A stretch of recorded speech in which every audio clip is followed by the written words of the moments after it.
Folks, Black Star Network is here. Oh, no punches! I'm real revolutionary right now. Support this man, Black Media. He makes sure that our stories are told. Thank you for being the voice of Black America, Roland. Stay black. I love y'all. All momentum we have now, we have to keep this going. The video looks phenomenal. See, this difference between Black Star Network and black-owned media and something like CNN. You can't be black-owned media and be scared. It's time to be smart. Bring your eyeballs home. You dig?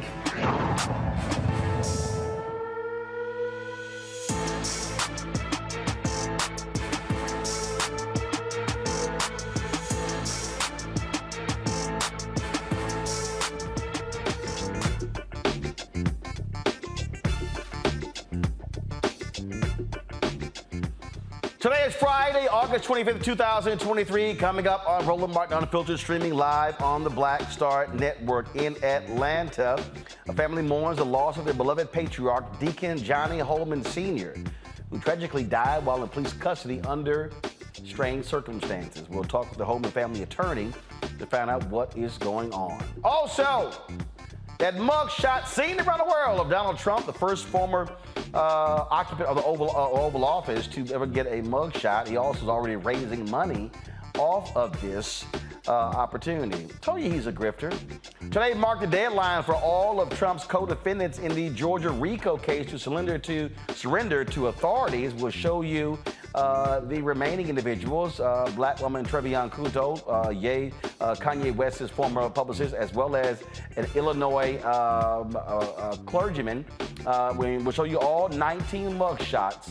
Also, while the leader of Blacks for Trump, Harrison Floyd, continues to sit in jail, it could have something to do with avoiding federal prison in Maryland. In a major legal battle, a Tulsa court has rescinded the permission of a Tulsa victim ancestor to reopen the estate claim to preserve the legacy and property rights. We'll talk with a civil rights attorney to shed light on this wrongful intervention that prevented the reopening and the broader implications for justice as well. Also, this weekend, festivities are happening in D.C. to mark the 60th anniversary of the March on Washington for Jobs and Freedom. At this hour, Alpha Phi Alpha Fraternity Incorporated is holding an event at the MLK Memorial. I'll share with you a word from the last four or five Alpha presidents, plus Rainbow Push Coalition CEO Freddie Haynes and Mark Morrell, CEO of the National Urban League. Folks, it is time to bring the funk I'm Roland Martin Unfiltered, streaming live right here on the Black Star Network. Let's go. He's got it. Whatever the miss, he's on it. Whatever it is, he's got the scoop, the fact, the find. And when it breaks, he's right on time and it's rolling. Best believe he's knowing. Putting it down from sports to news to politics. With entertainment just for kicks, he's rolling. It's on go, roll, roll, y'all. It's Roland Martin, yeah. Rolling with Roland now. He's funky, he's fresh, he's real, the best, you know he's Roland Martin now.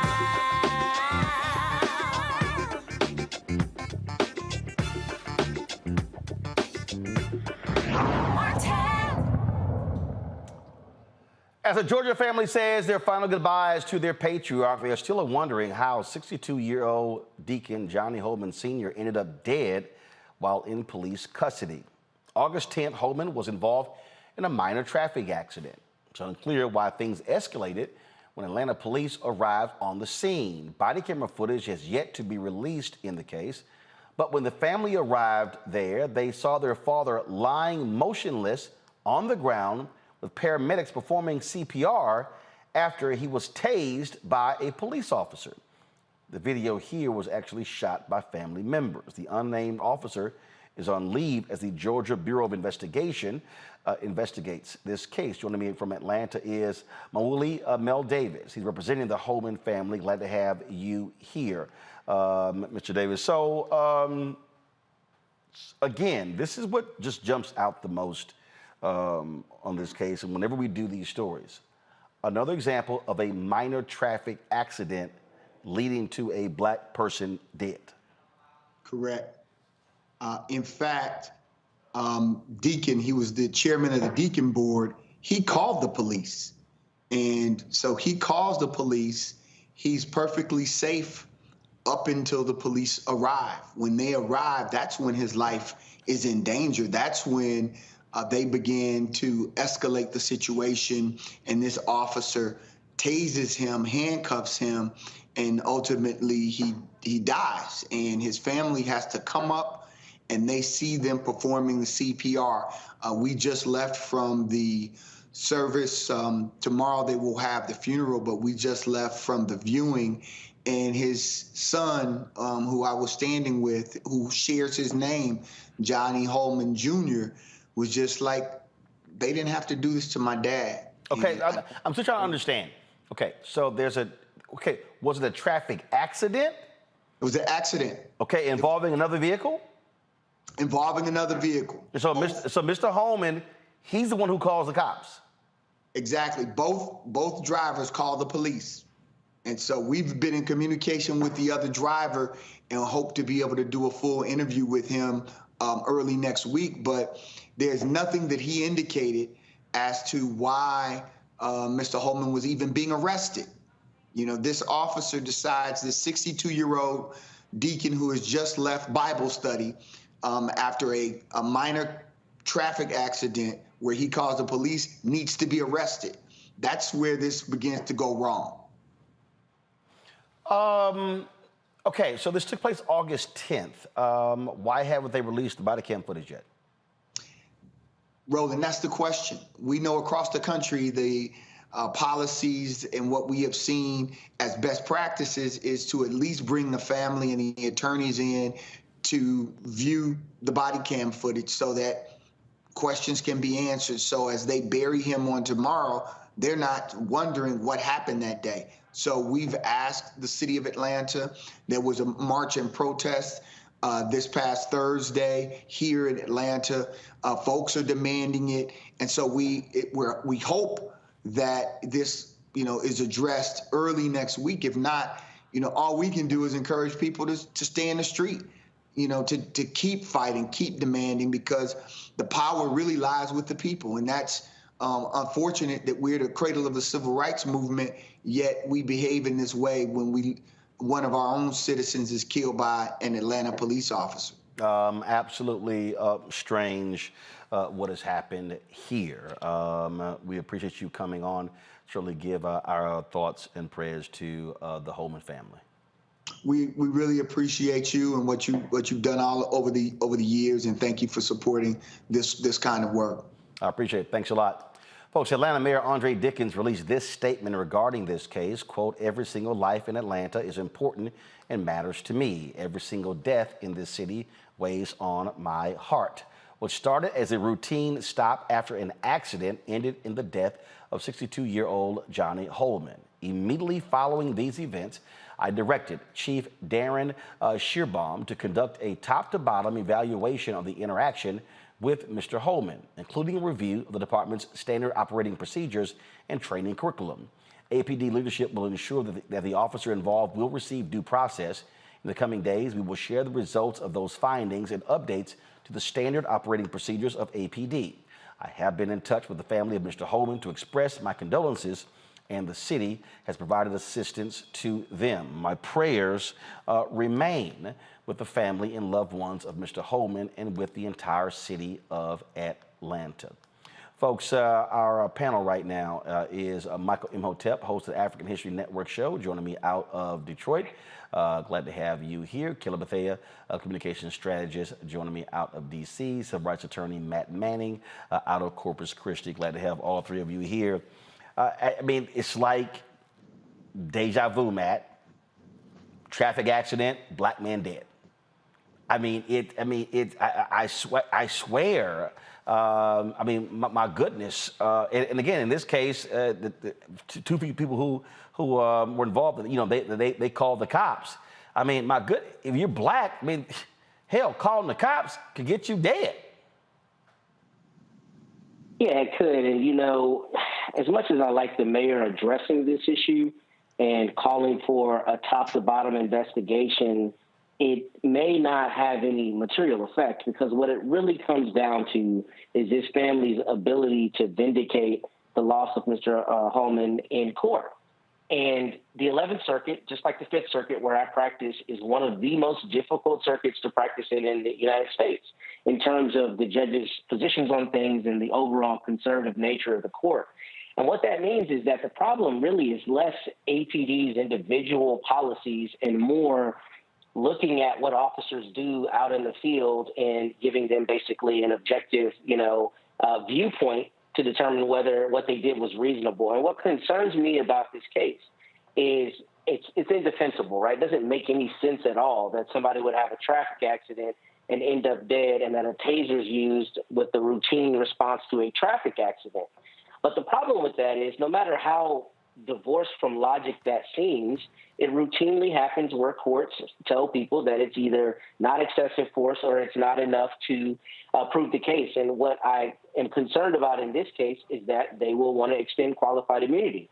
So for this to have a measurable effect, for this case to really come out the way it should from a moral standpoint, we need to have Congress, have the actual gumption to pass a law that does not shield officers on the state and or federal level with qualified immunity the way that they have. And in this instance, it would really be the Georgia legislature, just like the state of Colorado did.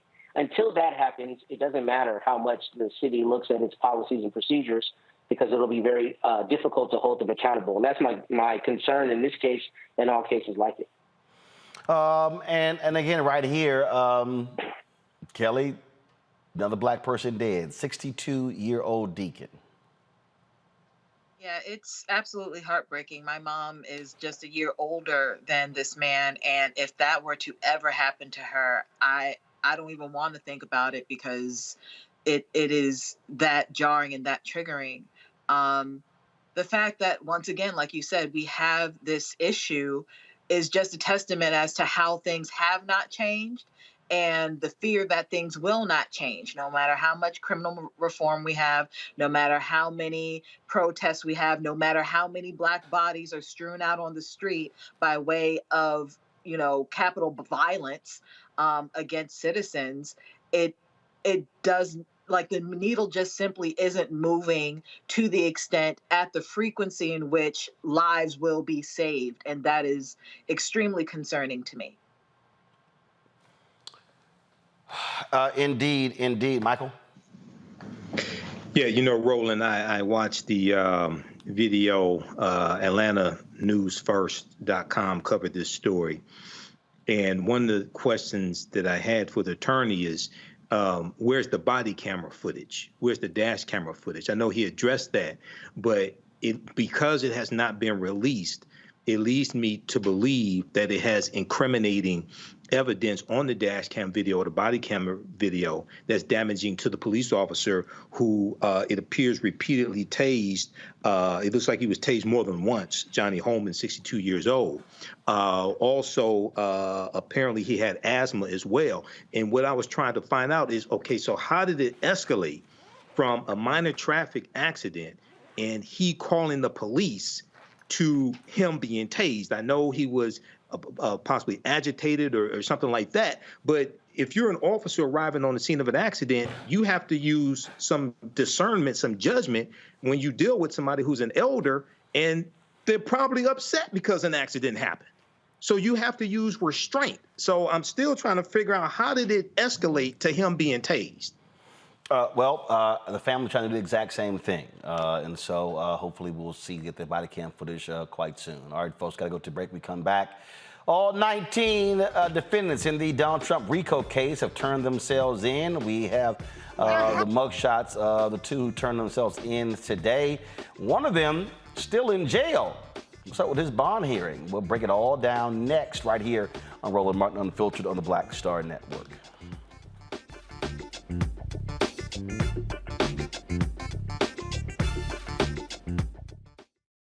On the next Get Wealthy with me, Deborah Owens, America's Wealth Coach, have you ever had that $1 million idea and wondered how you could make it a reality?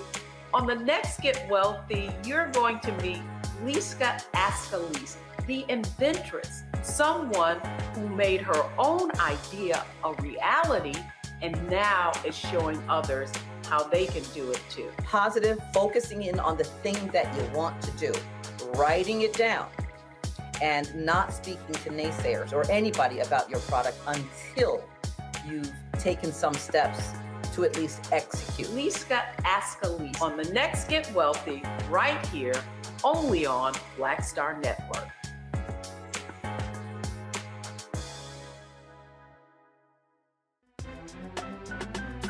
I'm Faraji Muhammad, live from LA.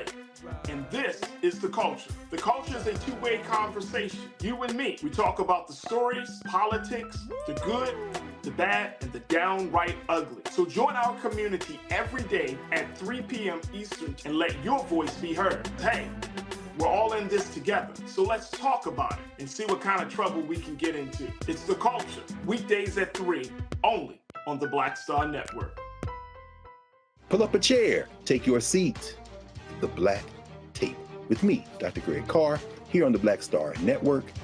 Every week, we'll take a deeper dive into the world we're living in. Join the conversation only on the Black Star Network.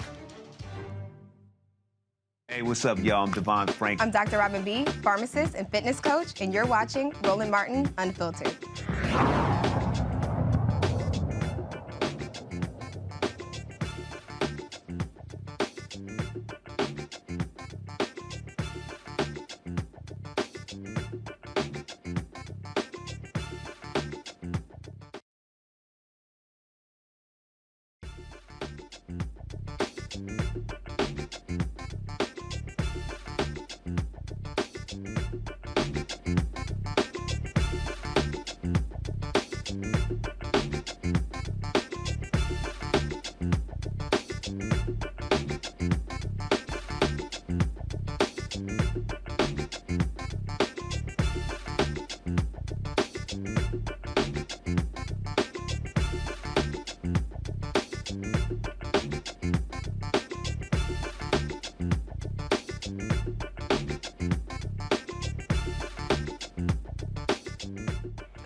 All right, all of the thugs in the RICO case in Georgia turned themselves in. No, I'm not talking about the Young Thug case.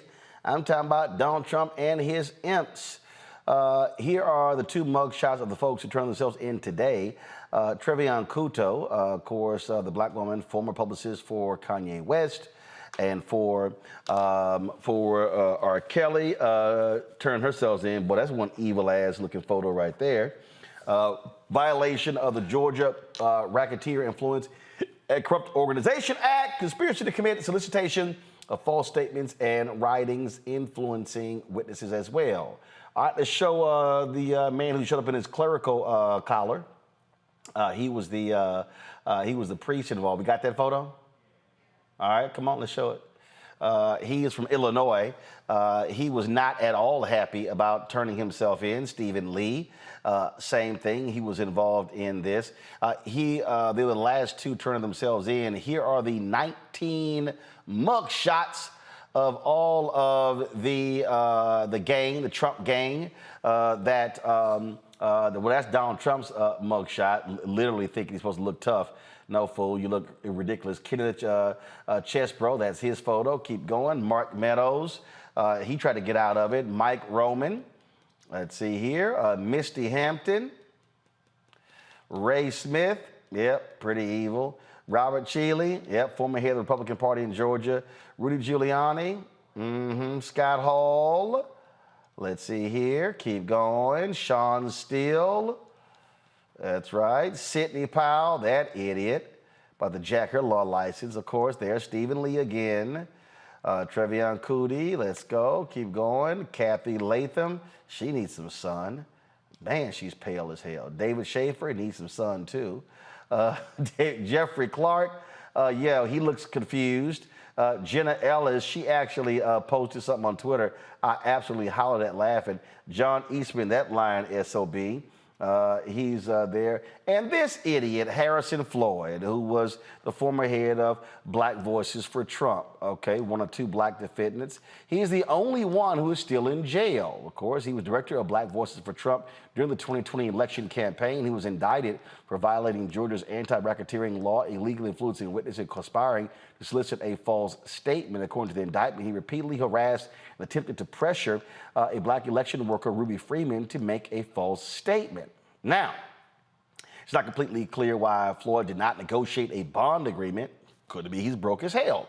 His previous arrest could explain why he's still in jail. Floyd was arrested in May for assaulting a federal officer attempting to serve him with a grand jury subpoena. That's never a good thing, player. And so had a bond hearing happening there in Georgia. Now, of course, Donald Trump, Mr. Pomp and Circumstance, turned himself into Fulton County authorities yesterday during prime time. And of course, you know, they had the motorcade and all of this sort of stuff along those lines. I'm not sure why. I don't quite understand, Matt, what the hell that was about. I've seen former President Barack Obama when he has gone places. He didn't have like a 20 motorcycle. I mean, that was sort of like a motorcade for the existing president, not somebody who used to be in office. What did you make of that? Because again, for the Trump people, they love the pageantry of all of that. I'm not sure why it was required. Well, I think it's kind of, excuse me, part and parcel with him litigating his case in the public sphere. I mean, what he's trying to do is poison the jury and trying to give credence to the idea that he's not the former president, but he is going to be president again and should get some kind of special treatment. Just the bravado with which he and all of these others are addressing this case is really kind of absurd to me, because generally people are considerably more afraid of federal charges and anything like this, like a RICO type charge, is a pretty scary charge. So for them to not have any concern, or at least any outward concern, I think it's to continue playing this part that he's the president, he's Teflon Don, he's untouchable, and he's going to beat these charges. I think that's why he had all of those cars in the motorcade. And as it relates to Floyd, you know, he's on no bond from what I read, which would explain why he did not make any agreements with Fani Willis's office relating to bond and conditions before turning himself in. But that's pretty important, actually. It's one thing I always counsel clients on, is before you go turn yourself in, you want to have everything figured out, because it's much more difficult to get your bond situation figured out if you're already behind bars. But in terms of turning themselves in and the way they've approached this, I think it's all part of the show that they're trying to play. And, in terms of poisoning the jury. And to go one step further, I think it's crazy that they're attacking the judges and prosecutors and all the people involved in these cases, because ultimately, the case doesn't get litigated in the court of public opinion. It gets litigated in a courthouse. And that seems to me to be the worst way to plead your case, is by attacking those who are a part of the administration of the case.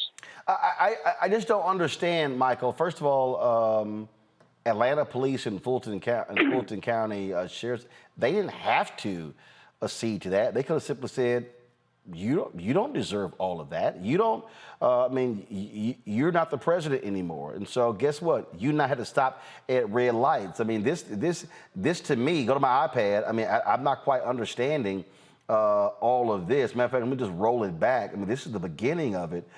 2, 4, 6, 8, 10, 12, 14, 16, 17, 18, 19.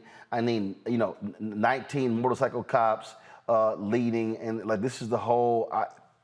I don't get it. Again, to me, what that does is that that's what he wants. He wants that whole the pageantry of this whole thing, Michael. Yeah. Trump does want that, and Trump also wanted this to be broadcasted prime time, which is why he wanted to turn himself in during prime time to garner more media attention. So now so I don't know exactly why the authorities there gave him such the motorcade and so many officers on motorcycles, unless there were credible threats. Okay, which, that could be it. But at the end of the day, yesterday was a good day for the American rule of law. Yesterday was a good day for African Americans as well, because I've been going through reading the 98-page indictment, and we saw at the core of this was African Americans who were vilified. Ruby Freeman, Shay Moss, their lives were turned upside down. It was, African Americans looked at as those who were cheating. They're trying to, Trump is trying to get 11,780 votes and invalidate the votes of African Americans. And it's so important for people. What's been missing from a lot of this analysis is the day before January 6, 2021, was the January 5th senatorial elections in Georgia, where not just John Ossoff won, but Reverend Raphael Warnock won. Again, he beat Kelly Loeffler. If you understand the history of Georgia's 1963 runoff election law, which is championed by a segregationist Democrat in the state legislature in Georgia named Denmark Groover, it was designed to prevent African Americans from having statewide political power in the first place. So Reverend Raphael Warnock defied the odds not once, but twice. So this helped to fuel a lot of this white supremacist anger once again. So no man or woman is above the law. The full weight of, Donald Trump thought white supremacy was his superpower, but he found out a black woman is his kryptonite. And this is what a lot of them are going to find out, including those 2 Negroes as well. So I hope the full weight of her department comes down and puts all of them in prison. You know what, Kelly, as I sit here and I look at just this whole deal. I mean, you already see Trump again. He wanted this image right here on Fox News. This is what Fox News was showing, and so he wanted that. Now he's literally selling merchandise with his mugshot. One of the networks reported that him and his people were on the plane talking about the look, and he wanted to be a menacing look, and they were so everything was about the presentation. Remember, this is all this guy cares about. And now that this has happened, now the legal battle goes on, and this is now the moment where Fani Willis now has to then begin to apply the screws. That Kenneth Chesbro, he thought he was going to get away with a slip one by demanding a speedy trial, requesting November 4th. She was like, yeah, we're good, October 23rd. And so if that actually happens, we're talking about the first trial is October 23rd, and then only imagine what happens if that guy gets convicted. If you're the other people, we already see one of the former Mar-a-Lago worker in the document case already flipped, get a new attorney, and was like, yeah, my initial statements, they were not correct. That's what you're also looking to see happen here. If these people begin to look up and go, oh shit, I could actually go to prison. I mean, if they haven't had that revelation yet, I don't know what's going on, because your mugshot is out there now. You know, this is not for play. This is the real deal, and this is actually happening. We are not in a vortex. This is not AI. You really have been not convicted. Speaking it into existence, you have been charged with a RICO charge, and this is the real world, right? And it is not surprising to me that Trump did all that yesterday. If there's one thing he knows how to do well, it is to position himself, to exploit himself by way of media coverage, because he is still of the impression that all press is good press. And in his case, that more or less has been true for the past almost decade now of him being in our news cycle because of his blatantly, right now, allegedly illegal shenanigans. I am surprised, however, at how dusty he looked, the Mango Mussolini, in these mugshots. You know, I heard that he was talking about how, you know, he's looking up, you know, how to look all menacing and all this stuff. I'm sorry. You've known for a full, you know, couple weeks and some change that you were about to have this mugshot. I'm bringing the glam squad. I'm filling in that, you know, bald spot. You mean this glam squad? Ew, why'd you do that? Well, you said glam squad, so I mean, that's not glam squad. Mm-mm. Oh, I mean that's makeup. Now you know, but nevertheless, you are a mess. All that to say, people are woefully unprepared regarding this case. Everybody except the DA, Fani Willis. You know, she was ready yesterday. She was literally waiting for them at the door. So I don't know what's going on with these defendants, but get your coins ready, because Trump's not about to pay you. He's not about to pay for you. Yeah, you got some stuff to do now. You got a month. Oh well, look. I'm telling you, Matt. Go to my iPad. This group right here. Somebody gonna flip, baby. I'm telling you right now. If Chesborough, let's say he's found guilty. The other 17 will be like, do I really want a chance 3, 4, 5, 6, 7, 8, 10 years in prison for this fool? Oh, yeah. Well, first off, let me stop first and say Mango Mussolini is by far the best name I've heard from Donald Trump. Thank you, Kelly. I could not control myself. That is hilarious. Thank you. Oh, that was all right. you? Moving on to your. Oh, I was dying. That was golden. But yeah, you're not wrong, Roland. And you know what's interesting about that, particularly something like a racketeering type case, that's exactly what you're going to see. You're going to see the dominoes start falling. You know, the bravado is fine now, right, when you're just in the news cycle. But when it gets down to it, especially if people who have the more difficult cases in this context, you know, get convicted, you're going to start seeing people drop like flies if they're not already, you know, and it just hasn't been reported yet, particularly if it's somebody like the lawyer or someone else who's not accused necessarily of doing an overt act, but is accused of being really intimately involved in the actual collusion or the conspiracy. If he or she, or in this instance, Chesborough, gets convicted, I think that really bodes not well for the rest of the people. And I think you'll see people starting to try to cut bait and get out of it as quickly as they can. Because like, if you look at his charges, all 4 of them are conspiracy, right? So, you know, it looks like at least he's not alleged to have done any of those acts themselves, but instead alleged to have been behind the scenes, I guess, pulling strings or otherwise participating in the conspiracy. And if he gets convicted, particularly asking for a speedy trial, you're going to see the rest of them drop like flies, is my prediction. Well, you know, the thing that cracks me up, and I'm trying to find this this tweet by Jenna Ellis, which I was kind of like, you can go to hell. You know, she was sitting here doing her little whining and complaining I think she put up like a scripture or something, and she's like, "This is just grossly unfair. What they're doing to us is just not. It's just not right." And now she's sitting here touting her defense fund has raised about $150,000 in all of this. And again, there's and I love it how now all her Twitter feed, it's a whole lot of Jesus on her Twitter feed, and that's what you're gonna need. That's what you're gonna need, Michael. When you choose to stand with a thug, they gonna treat you like a thug, and you gonna end up like a thug.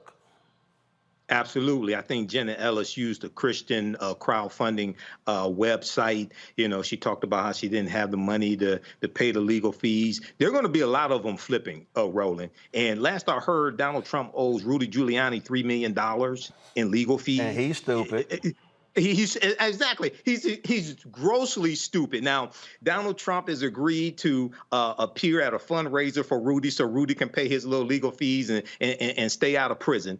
But if Jenna Ellis or any of these co-conspirators think that the charges are unfair, I would encourage you to read the 98-page indictment, and you can start on page 20 where it starts laying out the 161 overt acts that Fani Willis has identified. Okay, so this is called justice. This is called karma. All right, so don't do the crime if you can't do the time. I don't want to hear any complaining because you all knew what you were doing. You just thought you could get away with it. This is the scripture that poor little Jenna posted, Matthew 5:4, Psalm 32:10 and 11. And I have to remind her, Chuck Colson found the Lord when he was in prison and came out and started a prison ministry. Maybe Jenna Ellis, you could be Chuck Colson 2.0, but he still went to prison. I'm just saying. I'm just saying. All right, y'all, hold tight 1 second. I got to go to a break. We'll be back. Roland Martin Unfiltered on the Black Star Network. Don't forget, folks, you're watching YouTube, hit the like button. Also, we want you to contribute to the success of our show. Your dollars make it possible for us to do what we do. Join our Bring the Funk fan club. The goal is very simple, to get 20,000 of our fans contributing on average $50 each. That's $4.19 a month, 13 cents a day. That will raise $1 million for us to do the work as we continue to fight the battle to get the advertising that is needed. Send your check and money orders to P.O. Box 57196, Washington, D.C. 20037-0196. Cash App, $RM Unfiltered. PayPal, R Martin Unfiltered. Venmo is on RM Unfiltered. Zelle, Roland at RolandSMartin.com. Roland at RolandMartinUnfiltered.com. Be sure to get a copy of my book, White Fear, How the Browning of America is Making White Folks Lose Their Minds. Available bookstores nationwide, Barnes & Noble, IndieBound, Books A Million, Target. You can also get a copy on Amazon. Download your copy on audio copy on Audible. We'll be right back.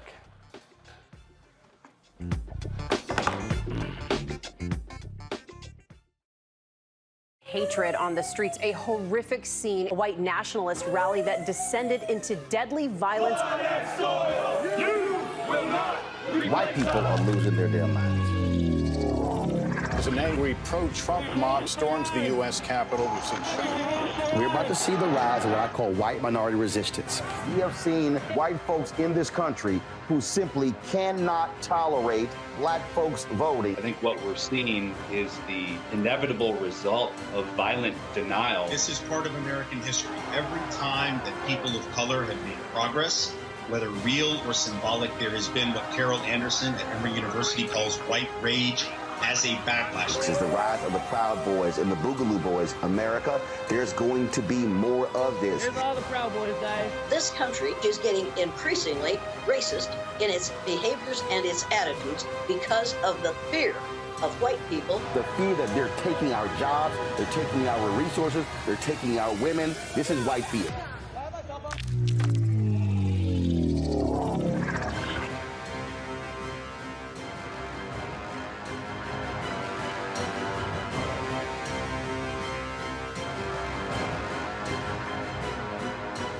On a Next to Balanced Life with me, Dr. Jackie. Summer is flying by and back to school is just around the corner and fall is here. That's right, a new season is upon us. On our next show, we talk about jumping into action and putting procrastination in the rearview mirror. That's on a next A Balanced Life with Dr. Jackie here on Black Star Network. Hello, we're the Critter Fixers. I'm Dr. Bernard Hodges. And I'm Dr. Terrence Ferguson. And you're tuned in to Roland Martin Unfiltered.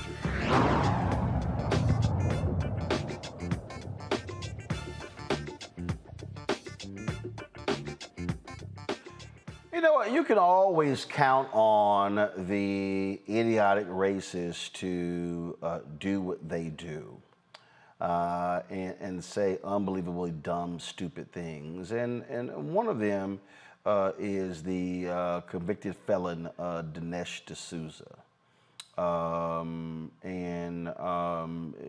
This fool actually made this post that was just kind of dumb. I'm trying to find it to see if this fool still has it up. I responded to it where even a black Republican, Sonny Johnson, had to smack him down for the sheer stupidity of his comment when he was talking about mugshots and black people. Let me see if I can find this post. Because it really was, dumb. It really was dumb. And what you're also seeing, I mean, you're seeing how these people sort of operate. You're seeing how they operate in terms of, you're seeing how they operate with just kind of just the ridiculous things that they say, and they're doing everything to defend this idiot, and who really, that's what he is. That's exactly what he is. Let's see, where is, okay, so here it is. Go to my iPad. This fool goes, in the urban black community, a mugshot can be an iconic symbol, both of victimization and of greatness. It's a defiant up yours to the man. Think Tupac Shakur. Trump is now the ultimate gangster in our culture. Kelly.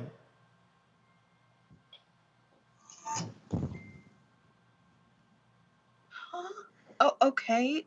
No, that's the first word that comes to mind with this. I'm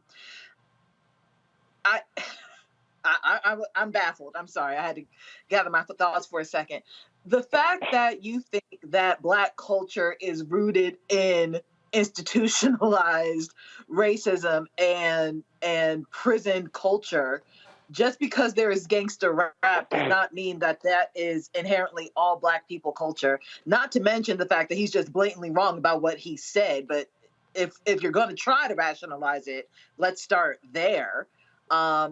We forget that these mugshots that rappers had back in the era of Tupac Shakur and the like, those were not publicized by the hip hop artists. Those were more or less leaked. And, you just made the best out of a bad situation. But I'm a little speechless right now. That was wild. That's wild. Again, the thing that cracks me up, these people literally say some of the stupidest stuff, Matt. And again, they are so delusional. I'll give an example. Jonathan Turley, who I don't know who would even take this idiot's class at George Washington. This is, and he was supposed to be, I think he's went to the Alan Dershowitz School of Law since Trump was in the Oval Office. Listen to what this fool actually said, Matt. Oh, let me pull this up, because guys, I don't know what planet he's now on. Maybe he got abducted by Martians. Check this out. He insists that he does believe that Georgia could have been flipped with a recount. And hold on a second. She portrayed that phone. Here we go. He insists that he does believe that Georgia could have been flipped with a recount. And the way that she portrayed that phone call to Raffensperger, I think, is really evidence of the bias and unfairness of aspects of this indictment. You know, it makes perfect sense when you're challenging an election to say, you know, I only need around 11,000 votes. So if you do a statewide review, that's not a lot in a state like Georgia. That's not criminal. That's making a case for a recount. Okay, Matt, here's the problem. When he made the call, they had already done a recount. Exactly. So, sorry, Jonathan Turley, you look like a dumbass. Yeah, you know, Roland, I'll be the odd person out here. This is actually what scared me about this case in the defense, is I actually thought this would be their defense. I suspect it will continue being their defense. And I know that I personally believe Donald Trump was trying to fix the election. There's no doubt of that in my mind. Don't misunderstand me. But I am concerned about how that plays with the jury, because I do think there is a reasonable argument that people are going to say, look, it was said in jest. It was said more conceptually, right? Like what I need is this many votes to get to where I need to go to win the election. And I know they'd already done a recount, but whether that is criminal to the extent of really, you know, trying to convince somebody to fix votes, I think is going to be a harder case than a lot of people are giving it credit for, if I'm completely honest. Now, do I think Turley is saying that in the way that is most favorable to Donald Trump? Of course, because they worship at the altar of Trump. Do I think that Trump was trying to fix the election? Absolutely. But from a purely legal perspective, I actually think it's a harder argument than maybe some other overt acts. But I wanted to actually address something from Dinesh and say, you know, what I think Dinesh D'Souza is showing is that, you know, black people in this country are whipping posts where we're not even involved. Why he would have to go out of the way to say, oh, in the black community, mugshots are all of these things, and make this straw man to not address the fact that Donald Trump is under indictment in 4 different jurisdictions and find a way to loop us in when we're not involved at all, speaks to a lot of times the way, you know, the bigots think, right? And the idea that they can analogize this president to black people, making black people look like criminals, and then trying to extract from that some kind of social value and say he's now the ultimate gangster is horribly offensive, and I think is proof of how a lot of people still view us in this country, which we talk about all the time. But as it relates to that call, I think there's actually going to be a more difficult case there than some people see. And that's just my opinion on it. See, the problem here, Michael, is that they already had taken all the different steps when he made the phone call. And so it's a little hard to say, no, I was looking for a recount when they already had a recount, when it had been certified. What he was trying to do, he literally was trying, right now, matter of fact, let me pull it up right here. Trump's co-defendant points the finger. Don't go to my iPad yet. Check this out. This is from Politico. 3 Trump co-defendants say they became false. Go to my iPad. Say they became false electors at Trump's direction. So they were way past the recount. It had been there had been a recount. It had been certified. Raffensperger, Kemp had all said free and fair elections. They were literally trying to overturn the results. Absolutely. They were trying to overturn the results. You have fake electors, but also keep in mind there were 62 lawsuits filed, and for various states, not just for Georgia, but for various states. They lost 61 of the court cases. So any evidence that they had that Georgia was rigged, that they actually won it, they would have presented in court. Okay, so no, they were trying to overturn election results, and the fake electors. You have those as co-conspirators as well. That's very damaging because they signed those documents stating that they were the electors as well. And here's what they're saying, quote, Mr. Steele, as a presidential elector, was also acting at the direction of the incumbent president of the United States. An attorney for Steele argued Thursday in a court filing seeking to transfer the case against him in a federal court. The president's attorneys instructed Mr. Steele and the other contingent electors that they had to meet and cast their ballots on December 14, 2020. Here's the problem here, Michael. The attorneys were not government attorneys. They were his campaign attorneys. This was not the president of the United States making a decision regarding the federal government. This was the campaign. The reality is two separate things. This wasn't the White House counsel saying you're doing this on behalf of the United States. No, these were his campaign attorneys saying that. They got to get around that. Yeah, and the Hatch Act makes a discernment. It makes it distinguishes between the two of those. This is why most likely Mark Meadows is going to lose in trying to get the case moved to federal court, saying he was operating within the capacity of White House chief of staff to the president.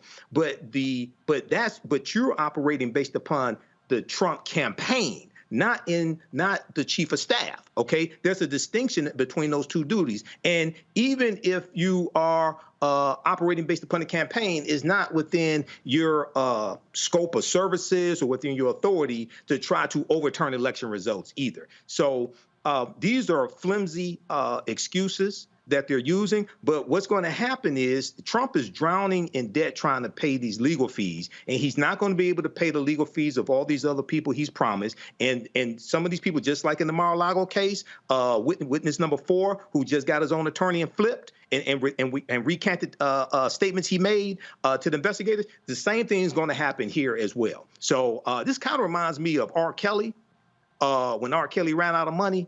And then it was a different story as well, and R. Kelly's in prison right now. Yeah, player, your ass going to prison. Just saying. All right, y'all, hold tight 1 second. I gotta talk about this story out of New Hampshire where a 79-year-old retired teacher just got all in the ass of Senator Tim Scott and was like, why you keep sucking up to Trump? Ooh, I can't wait to talk about this. That's next on Roland Martin Unfiltered on the Black Star Network. Going to a barbershop in a 700 credit score neighborhood, black or white. They're talking about their ideas and they're talking about how they're going to move on those things. You go to a barbershop at a 500 credit score, equal brilliance, but bad culture. They're talking about other people. You go to a winner's barbershop, here's what I'm doing. You go to the barbershop of where people feel defeated, they talk about other people, either celebrities or people they admire, but also often, I don't like Joe. I don't like Roland Martin. Well, let me tell you something. I don't understand people. How could you not like anything here you see? You should just be like, this is amazing. It's cool. You may not even like how he does it or how I do it, but it's like, you know what? They're succeeding. They're killing it. All you should be is, that's fantastic. But if I don't like me, I'm not gonna like you. If I don't feel good about me, it's hard for me to feel good about you. If I don't respect me, don't expect me to respect you. If I don't love me, I don't have a clue how to love you. And here's the big one. If I don't have a purpose in my life, I'm gonna make your life a living hell.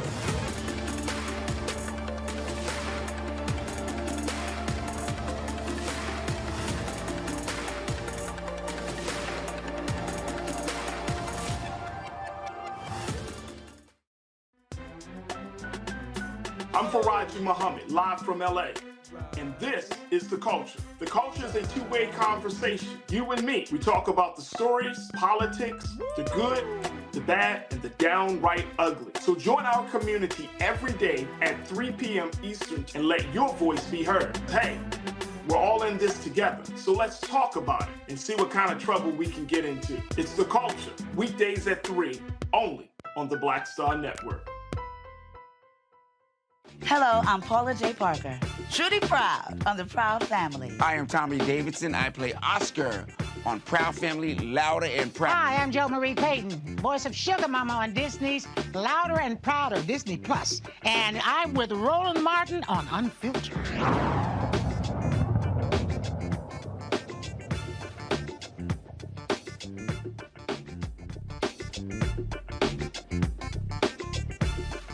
So what happens when you're a coward? I think South Carolina Senator Tim Scott knows this quite well. 3 days ago, he was on Fox News, and they were basically doing everything to get this dude to criticize the, I'm sorry, what did you call him, Kelly? The Mad Mussolini, what was it? I'm sorry. The what? Mango Mussolini. I'm sorry, the Mango Mussolini. Gotcha. Okay, cool. So they were trying to get Senator Tim Scott to call out the Mango Mussolini, and just a coward. Watch. Do you think that there will be fatigue among that evangelical vote for the former president when they watch all of these legal trials over the course of this year? Is that going to be something that makes some of them peel off? I think the average voter is going to want to know, how does the candidate best represent the future for my children? How does the But I'm asking you, is the evangelical vote going to get tired of what the former president is going through? I heard your question. My answer is that people will make a decision based on the future of their family, not what's going on in the legal entanglements of the former president. What I found throughout the entire state, 1% of all the questions I received has to do with the former president. No doubt. I'm sure that's true, and we find that as well, but he's the front runner by a lot. Of course, absolutely. And I know that you had said in the past that the evangelical vote was very important to your path. Well, I think all voters are, but certainly I think we're going to do very well with the evangelical voters over the next 4 or 5 months. We'll find out whether I'm right or not. I am very confident that when we're heading into December, we're going to be in striking zone. So I'm very confident that man is scared to death to utter a single negative word about Donald Trump because he is desperately trying to be Donald Trump's vice president. That's what I think he's doing. In fact, remember when Donald Trump got indicted, I mean, this was a line of questioning. And just listen to how Tim Scott answered this. Listen. Start off with the latest indictment of your chief rival, Donald Trump. I know we've talked about the two-tiered system of justice. You see it in the past, but if we could look into Georgia specifically, right? We all heard that phone call with the former president, then president at the time, where he said, just find me the requisite number of votes that I would need. Doesn't that feel anti-American? Doesn't that feel like not what a president should do? Well, we should continue to say it as I see it, which is that we see the legal system being weaponized against political opponents. That is un-American and unacceptable. And at the end of the day, we need a better system than that. And I frankly hope to be the President of the United States where we have an opportunity to restore confidence and integrity in all of our departments of justice in the country. Yeah, but that phone call, you heard it, right? Yes, but we've just drawn different conclusions. You think it's fine? You would do that as president? You would look for the amount of votes? Quick question for you, if we could start off. Like, he literally did not even want to answer the question about the phone call. Well, I saw this story today that I just loved, and I hope there's video. It hasn't been posted yet, but I'm sure looking for the video. And so Tim Scott, go to my iPad, Tim Scott is tense back and forth with New Hampshire voter over support for Trump. A 79-year-old retired school teacher jammed up Tim Scott at a campaign stop today as he was making his way through the Windmill restaurant. Customer David Coffey called him over to the booth where he was eating and said, "You don't stand up to Trump. How are you going to stand up to the president of Russia and China?" As Scott tried to talk around the question, Coffey pushed back, and Scott said, "Do you want to have a conversation or do you want a monologue? I'm happy to listen, but if you want to have a dialogue, I'll be speaking as well." Scott rejected Coffey's characterization, and he is unwilling to stand up to Trump. Quote, "The premise of the question is, why don't you stand up to Trump? You're just wrong that I don't.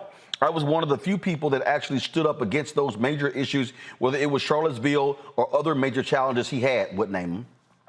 "I'm the guy that stood up and talked about the disagreements that we had." Okay. Now, they say Scott was one of the 6 candidates on stage who raised their hand when asked if they would support Trump in the general election should he win the GOP nomination. Coffee later called Scott out for not condemning Trump's actions on January 6th. The president on January 6th wanted to destroy our country. Do you agree with that or not? Scott says, I do not. He says, I believe that the people who were responsible for threatening my life were the people who were outside the chambers forcing their way into the Capitol. Coffee, you're a leader. You're a leader of this country, did nothing to help you out for 2 hours. Later, Coffee did an interview. He said, he's a politician, right? He avoids direct questions because he doesn't want to lose a lot of Republican voters by saying what Christie is saying and some of the others are saying. Here is the reality, Michael. Senator Tim Scott, when it comes to this, he's wimping out. He wants to be Trump's VP. That's what he's running for. Vivek out there with his little nonsense, actually, Nikki Haley has been highly critical of Trump. Obviously, Chris Christie.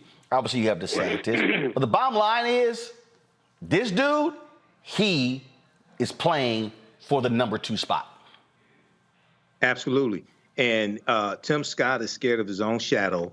And Tim Scott, I want you to Google Harrison Floyd, this brother right here, because if you become Trump's vice president, God forbid, this could be you in the next 6, 8 years, whatever it is, okay? So Tim Scott does not want to call out Trump. Tim Scott, when he was hemmed up by the 79-year-old man, it was 187 minutes that Trump did absolutely nothing, okay? Yes, it was the people outside, but it was Benedict Donald who sent those people outside who were trying to get inside. He was the one who sent them there. And let everybody, I want everybody to understand this also. Tim Scott was also the one who tanked the George Floyd Justice and Policing Act. And one of the most insulting things that he did was when he gave his speech announcing he's running for president. Part of the reason why he said he should become president is because he refunded the police. What he was talking about was when he went out and lied in September 2021 and said that they couldn't come to an agreement on the George Floyd Justice and Policing Act over defunding the police, okay? And then the Fraternal Order Police and the International Association of Police Chiefs put out a joint memo saying that in none of the drafts of the bill did it talk about defunding police and how they supported the bill. So Tim Scott is somebody that we definitely need to study and stop, okay? All scan folk are not kin folk. He's a good example of that. Here's the thing, though. I watched the debate, Kelly, and Tim Scott even at one point talked about what we must do is stop the spending in D.C. We must return the money to the states.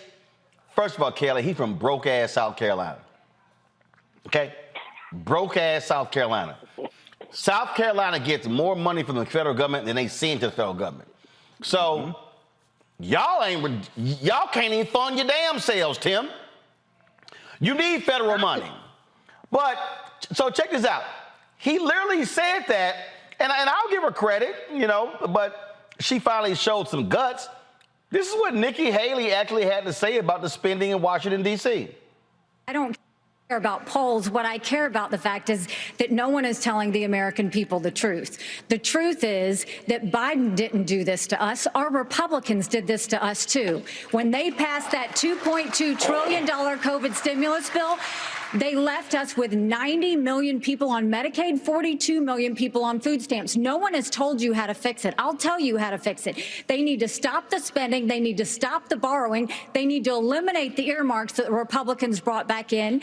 And they need to make sure they understand these are taxpayer dollars. It's not their dollars. And while they're all saying this, you have Ron DeSantis, you've got Tim Scott, you've got Mike Pence. They all voted to raise the debt. And Donald Trump added $8 trillion to our debt. And our kids are never going to forgive us for this. And so at the end of the day, you look at the 2024 budget, Republicans asked for $7.4 billion in earmarks. Democrats asked for $2.8 billion. So you tell me who are the big spenders. I think it's time for an accountant in the White House. I did crack up laughing when I saw Tim Scott talk about that. I'm kind of like, dude, that's you.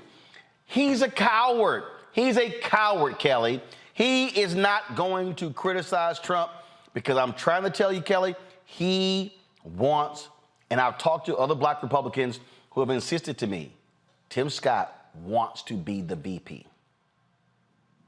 And that's all well and dandy. I want to be a millionaire like tomorrow, and that's just not going to happen. It's simply not feasible unless I hit the lottery, and that's not going to happen right now either because I don't play the lottery. And I say all that to say, I don't care how much you suck up to Trump, how much you do all of these things, bend over backwards, compromise your morals, all of these things. He's not going to pick you, sir. You are a black man in a Republican Party. That's not going to happen. He's a racist. You're not going to get picked. He'll appreciate the money you raise him. He'll appreciate you sucking up to him. But that's about it. That's your limit. That is your glass ceiling, sir. And the fact that you don't see it, even though it is transparent as hell, is baffling to me because it's been there. And you're looking up at it, and it's like, because it's so transparent, maybe you don't see it, maybe you're afraid to tap it a little bit, but this is as far as you go. This is as far as you go. You're not getting picked. Well, the thing it just goes to show in terms of how these folks think and how they operate. Matt, is again they don't have courage. And to me, again, they're so scared of this dude. You're not gonna beat somebody that you're scared of. You're simply not gonna do it. And that's exactly what you see here. And so this little idiot, he's just, again, he's flat out is operating as a coward. I'm trying to find a clip. Chris Christie was on with Neil Cavuto, and they were talking about one of the other opponents. And the thing that was a trip to me was Cavuto asked Christie, if Vivek got the nomination, would you support him? The dude wouldn't even just say hell no. He wouldn't even say hell no. What he did was, that I can assure you that's never going to happen. No, how about just saying hell no? But the reason they can't do that, Matt, is because, again, they are scared to death of him. They're scared to death of him actually being the nominee and them being locked out. I said it almost 2 years ago next month on ABC. These people care about power. They have no morals, no values, no principles. They have no ethics. They have no patriotism. It's about power. That's why they all raise their hand. That's why they will not say with certainty, if this person gets a nomination, hell no, I'm not supporting them. Because what did Bill Barr do when he was on CNN? He laid out this whole long deal of all the stuff that Trump did, and if he did those things, that he should be convicted. But he then said, I'm not going to waste my vote. If he would not rule out still voting for Donald Trump. It's because they, Matt, get power. And they're going to vote with one another to maintain power, even if it's Donald Trump. I don't disagree, and I'm going to opine on that, but I saw Michael wanted to jump in, so I'll yield to him before I answer in earnest if he wanted to say something. No. You go and answer. Okay. Well, then in that respect, I don't think you're wrong at all. And I'm here to say publicly that I was completely wrong. Because I thought at this point, the party of alleged morals and law and order at this point would have cut itself loose from Donald Trump and he would be a non-factor. I've said that many times on this show, well in advance of this election cycle, and I was flat wrong. And I think you're 100% right. I mean, the fact that you had, 6 out of the 8 people on the stage the other night raise their hand and say they would still support him if he was convicted is absurd, right? Because not only are we in new frontier country as it relates to somebody running for president who may have convictions or who's been accused of such crimes, but I mean, you have absolutely no credibility in my mind if you're not willing to say this is beyond the pale. Because please believe, Roland, if Tim Scott's black behind was indicted in one place, they would be castigating him and saying he absolutely could never be president again, right? Or could never be president. The reason they're not doing that with Donald Trump is because they're afraid because of how Trump has managed other people who have come against him in the past. And I don't understand why instead of everybody just shutting him out, they're all so afraid. It doesn't make any sense to me, particularly because I think he's the front runner for the Republican nominee right now, obviously. But I don't think that he's going to have the success in the general election. And I don't know why the Republicans are betting on him as their horse in the future. I think he's good at getting headlines, but I don't know that the American people overall are going to vote for him again, notwithstanding differences in voting totals between Republicans and Democrats and old people and young people and all that stuff. I don't think he gets elected again, but I was wrong before. He's going to be the nominee, most likely. So I don't know why they're afraid of him, but they clearly are afraid of him. And you cannot beat somebody you're not, willing to call out and run against head up. Indeed. Hold tight 1 second. Go to the break. We're going to talk about a case out of Tulsa. We're going to come back to politics. In the debate, Fox News opened the debate talking about this hit song, Rich Men North of Richmond. And they gave the impression that this guy was talking about Biden and Democrats. Well, the singer got the video today, said, no, I was talking about them. Also, this weekend, events are happening in Washington, D.C. to commemorate the 60th anniversary of the March on Washington for Jobs and Freedom. We'll show you what some of the alphas had to say at the MLK Memorial about these events. That lot more to break down right here on Roland Martin Unfiltered on the Black Star Network. Next on the Black Table with me, Greg Carr. Brown versus the Board of Education. The history books call it the court decision that ended racial segregation in American schools. But a brand new book, Jim Crow's Pink Slip, uncovers a devastating unintended consequence of that 1954 Supreme Court decision. We may, if we were lucky, have been the very last generation of Black students to have experienced these generations of Black teachers who have never been replaced. Dr. Leslie Fenwick joins us to talk about her book and the actions following that landmark decision that dealt a virtual death blow to Black educators. That's next on the Black Table, right here on the Black Star Network. When you talk about blackness and what happens in Black culture, we're about covering these things that matter to us, speaking to our issues and concerns. This is a genuine people-powered movement. There's a lot of stuff that we're not getting. You get it, and you spread the word. We wish to plead our own cause. Too long have others spoken for us. We cannot tell our own story if we can't pay for it. This is about covering us. Invest in Black-owned media. Your dollars matter. We don't have to keep asking them to cover our stuff. So please support us in what we do, folks. We want to hit 2,000 people, $50 this month, raise $100,000. We're behind $100,000, so we want to hit that. Y'all money makes this possible. Checks and money orders go to P.O. Box 57196, Washington, D.C. 20037-0196. The Cash App is $RM Unfiltered. PayPal is R Martin Unfiltered. Venmo is RM Unfiltered. Zelle is Roland at RolandSMartin.com. Hey, what's up, y'all? I'm Devon Franklin. It is always a pleasure to be in the house. You are watching Roland Martin Unfiltered. Stay right here.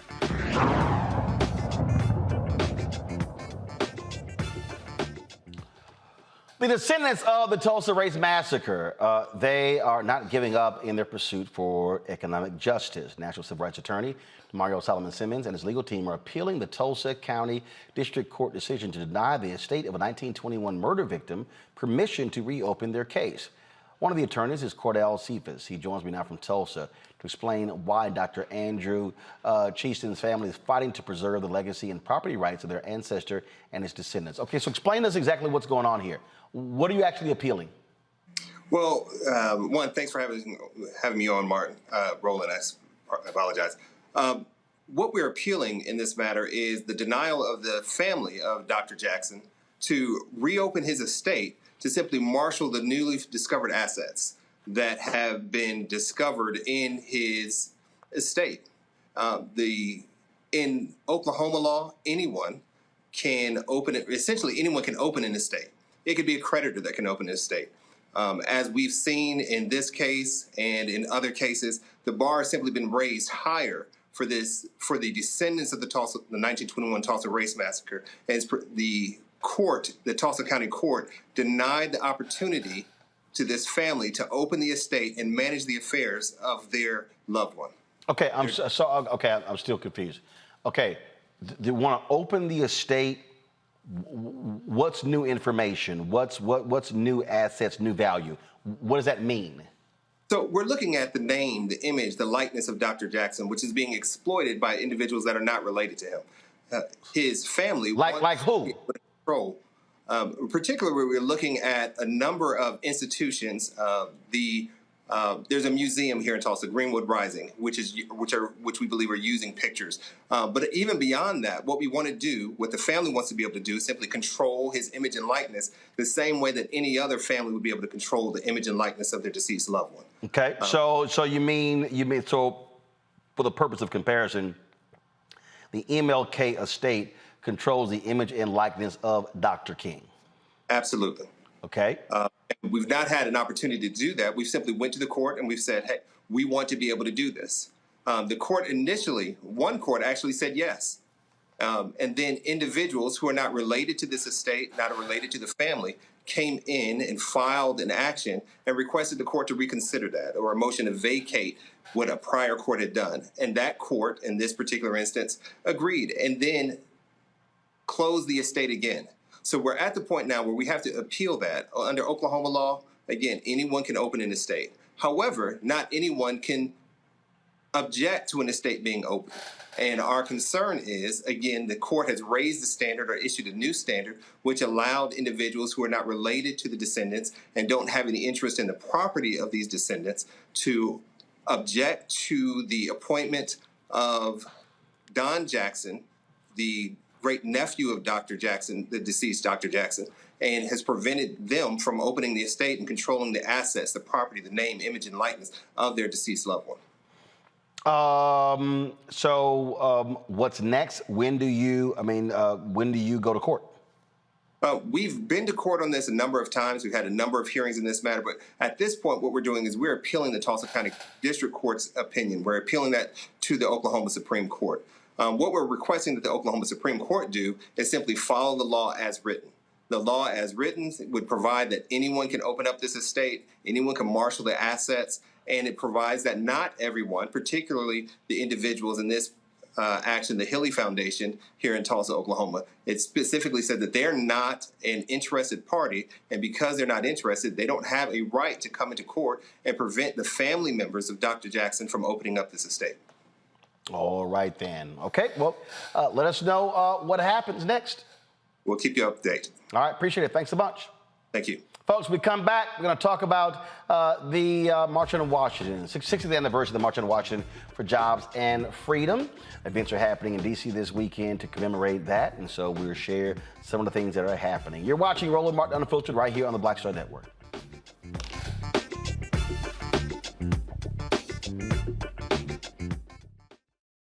Hatred on the streets, a horrific scene, a white nationalist rally that descended into deadly violence. White people are losing their damn minds. As an angry pro-Trump mob storms the U.S. Capitol, we've seen shooting. We're about to see the rise of what I call white minority resistance. We have seen white folks in this country who simply cannot tolerate black folks voting. I think what we're seeing is the inevitable result of violent denial. This is part of American history. Every time that people of color have made progress, whether real or symbolic, there has been what Carol Anderson at Emory University calls white rage as a backlash. This is the rise of the Proud Boys and the Boogaloo Boys. America, there's going to be more of this. Here's all the Proud Boys, guys. This country is getting increasingly racist in its behaviors and its attitudes because of the fear of white people. The fear that they're taking our jobs, they're taking our resources, they're taking our women. This is white fear.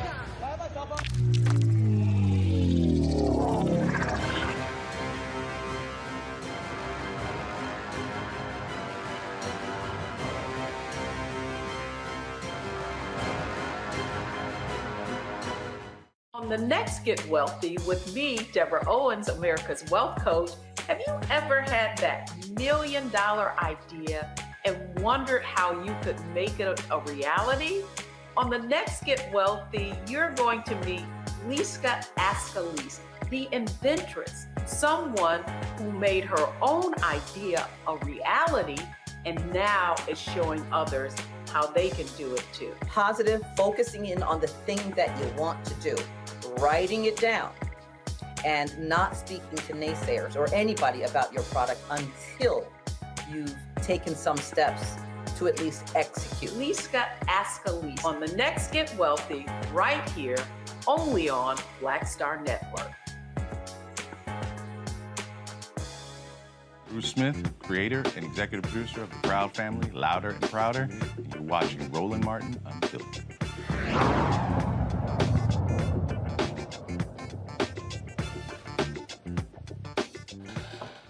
All right, the black man who is leading the Disney district, appointed by Ron DeSantis, who used to run the Orlando Urban League, has resigned his position from the Florida Ethics Commission. Glenn Gilzine was actually chairman of the Ethics Committee, but then he got the appointment to run the district that oversees Disney. Well, you can't hold two positions at one time, so therefore he's resigned. Go to my iPad.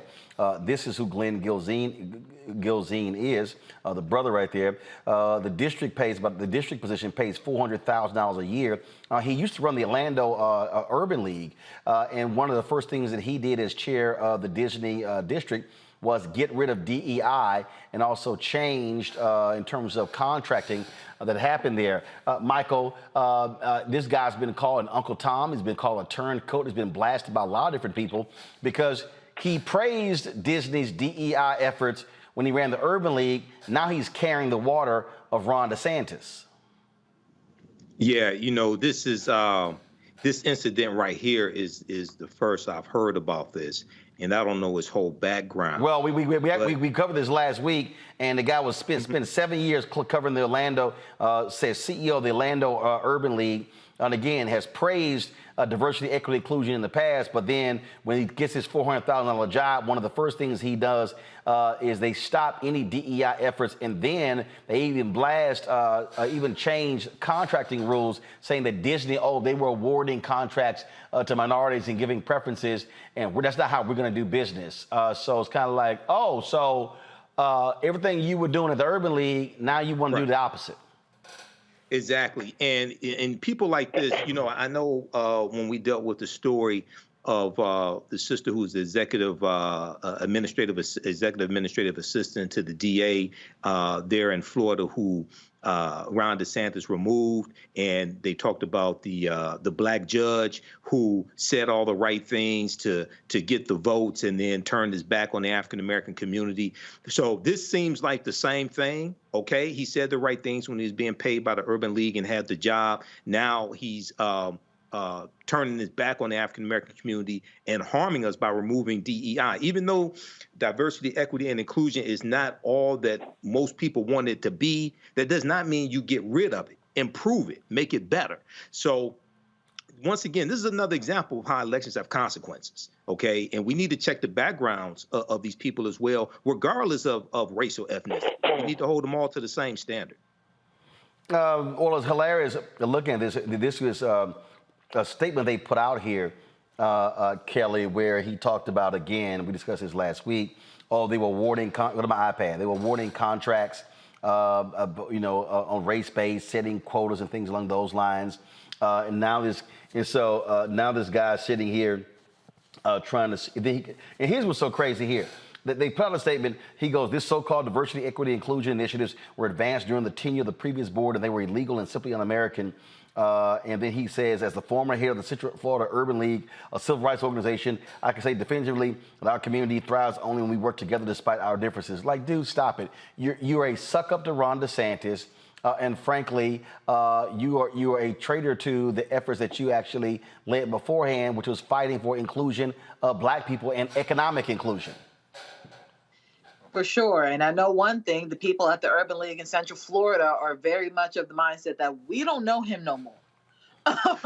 Because that is so against everything that the Urban League stands for. Now, I can see, I'm not going to say I understand per se, but we have plenty of examples of people who have grassroots experience, so to speak, in making sure that things are more progressive and making sure that people have equitable opportunity in this country. And then once they get to where they want to go, all of a sudden everything is, upside down, flipped inside out as far as the progress that was made.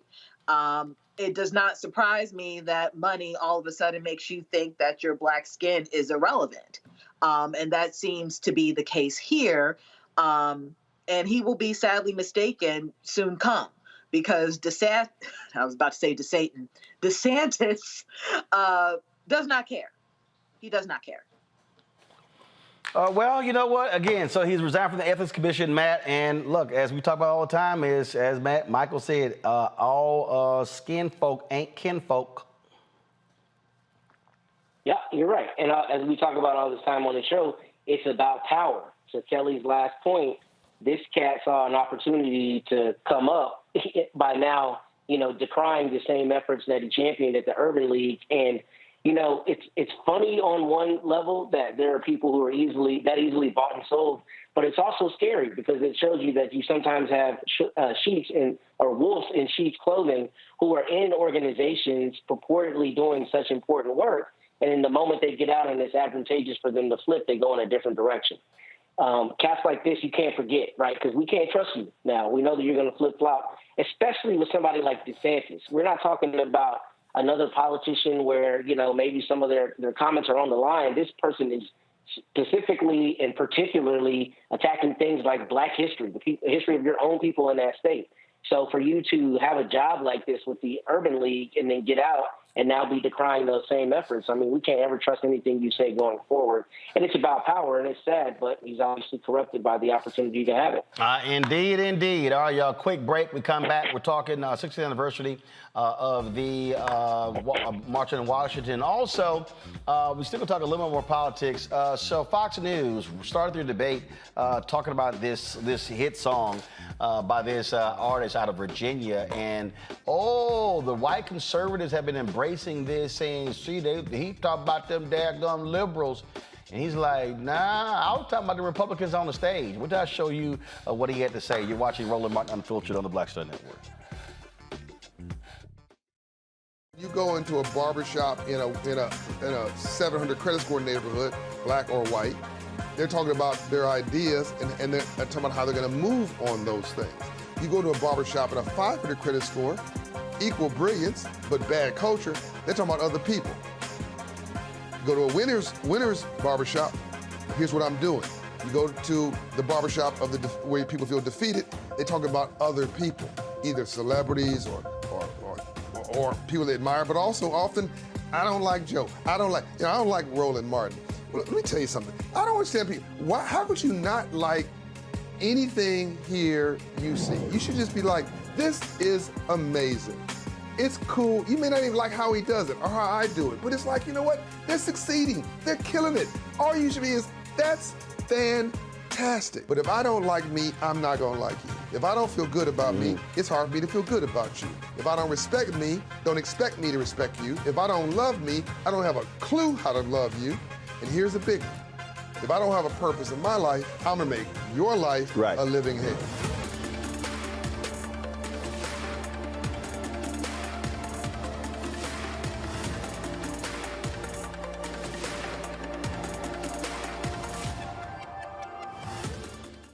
On the next A Balanced Life with me, Dr. Jackie.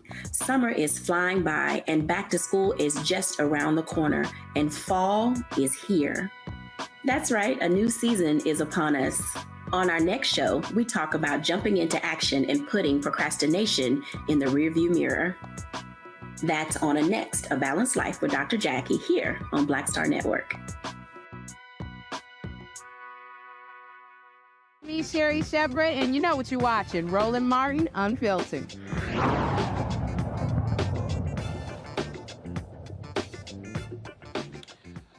All right, folks, welcome back to Roland Martin Unfiltered. So the other night, during the Republican debate, They open it up by talking about this song by Oliver Anthony. It is called Rich Man North of Richmond. This song has exploded. It's gone to #1 on the Hot Billboard 100 charts. He's turned down an $8 million record deal. It was just, again, it's a hit out of nowhere. And so it's a country song. So all of it, country folk, they largely white, conservative, and they love Republicans. And so Fox News tried to portray it as, this guy, he's hitting the elites, those liberal elites in this country with this song. Well, Oliver today dropped a 10-minute video where he said, I was actually talking about the very people who was on that stage, those Republicans. I wonder if they're going to keep buying his song next week. Watch this. Well, hey there. It's August 25th, 2023. A lot's changed since the last time I sat here and spoke to you. My friends and family have asked me how I'm doing. Everybody is wondering if I've lost my sanity yet, and I'm surprisingly calm and at peace. I don't even know what to say, but I feel thankful to be given this opportunity. The music side is exciting, and all the Billboard, iTunes charts, and all that crap. That's great, but the exciting part's been the conversations I've had with people and the things I've learned just in a couple weeks about the human spirit and about all sorts of other things, the music industry and how dirty everything is. Like, it's worse than you think. You go to the movies to escape, and McCall can help audiences to escape. People connect with that simple message of getting justice for the everyday person. People love that character, and people love Denzel Washington. He just starts to do his thing, and magic starts happening. He spent his whole life helping these type of people. How do you just walk away from that? McCall had gotten addicted to unnecessary violence. He couldn't stay away. He had one more job to do, right or wrong. The mafia, they're like cancer. But there are consequences. They can take anything I want. I still damage the odd fellow here and there. Use some various utensils when necessary. The Equalizer 3 this Thursday.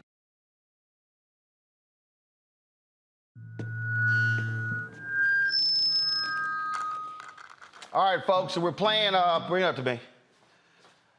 All right, folks, we're playing the spot from his YouTube channel, and so they got ads in here, so now we're back at it. Go ahead, play it. So I don't know what the future looks like for me. I'm not really too concerned about the future. I'm living in the present, and I just have to have the discernment to make the right decisions from here on out, because I think about that guy who was sitting here a few weeks ago talking to you, and the most important thing to me is not leaving him behind.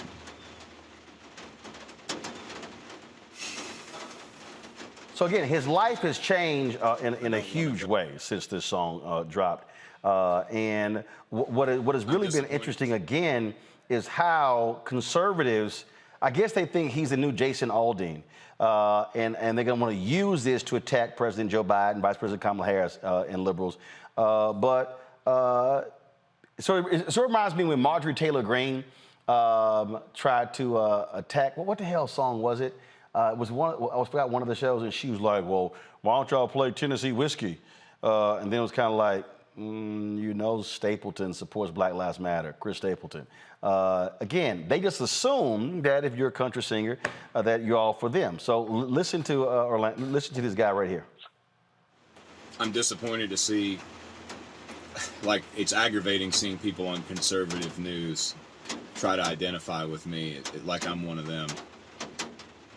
It's aggravating seeing certain musicians and politicians act like we're buddies and act like we're fighting the same struggle here, like that we're trying to present the same message. You know, I've had a lot of people reach out to me, and I've tried to be polite to everybody, and I've talked to hundreds of people the last 2 weeks. But it seems like certain people want to just ride the attention of this song to maybe make them their own selves relevant, and that's aggravating as hell. The other thing that I find aggravating is, well, you know, like, it was funny seeing my song in the, it was funny seeing it at the presidential debate. Because it's like, I wrote that song about those people, you know? So for them to have to sit there and listen to that, that cracks me up. But it was funny kind of seeing the response to it. Like, that song has nothing to do with Joe Biden, you know? It's a lot bigger than Joe Biden. That song is written about the people on that stage, and a lot more too, not just them, but definitely them.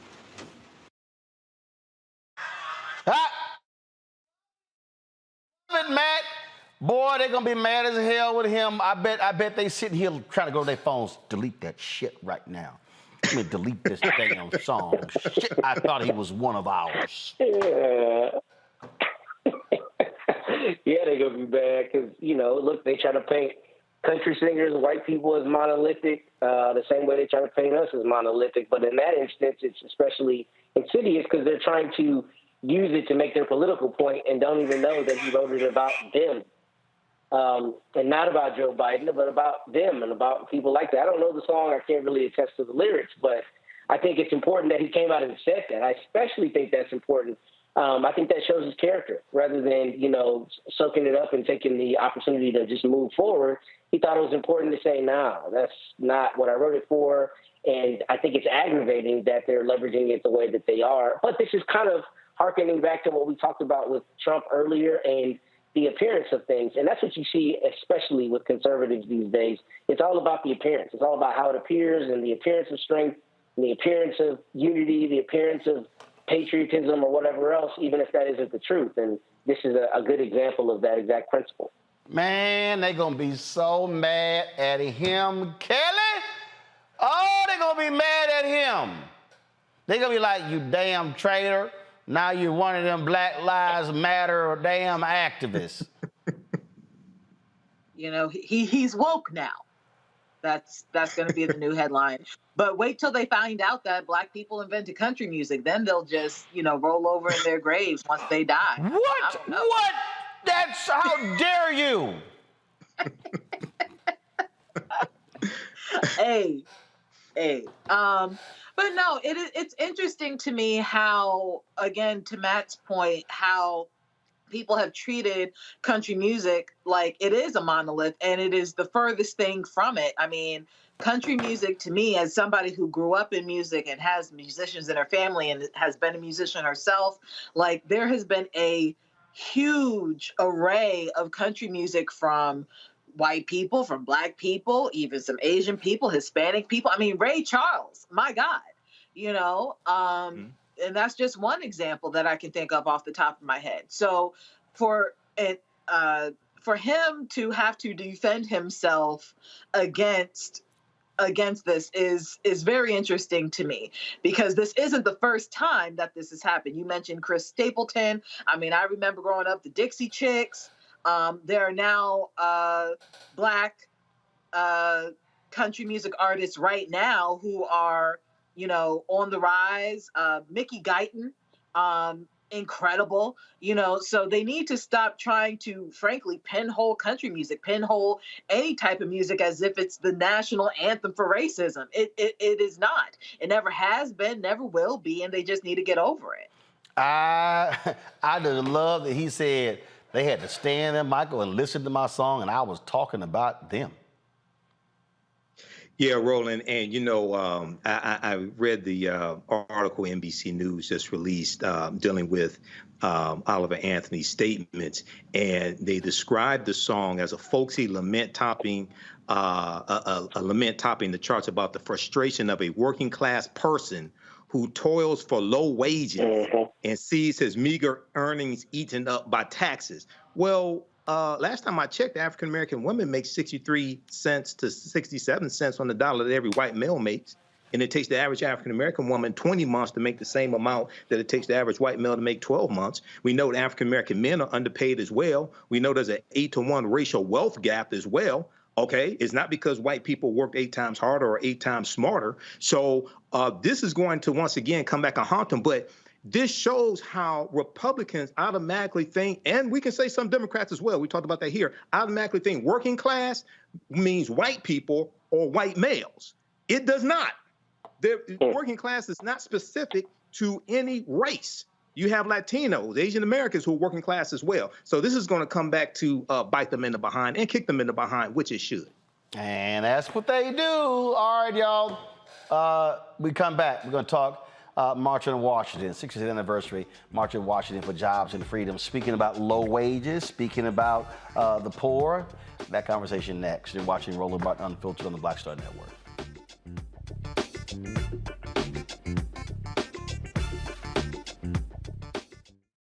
Next on the Black Table with me, Greg Carr. Brown versus the Board of Education. The history books call it the court decision that ended racial segregation in American schools. But a brand new book, Jim Crow's Pink Slip, uncovers a devastating unintended consequence of that 1954 Supreme Court decision. We may, if we were lucky, have been the very last generation of Black students to have experienced these generations of Black teachers who have never been replaced. Dr. Leslie Fenwick joins us to talk about her book and the actions following that landmark decision that dealt a virtual death blow to Black educators. That's next on the Black Table, right here on the Black Star Network. On the next Get Wealthy with me, Deborah Owens, America's Wealth Coach, have you ever had that $1 million idea and wondered how you could make it a reality? On the next Get Wealthy, you're going to meet Liska Askalise, the inventress, someone who made her own idea a reality and now is showing others how they can do it too. Positive, focusing in on the thing that you want to do, writing it down, and not speaking to naysayers or anybody about your product until you've taken some steps to at least execute. Liska Askalise on the next Get Wealthy, right here, only on Black Star Network.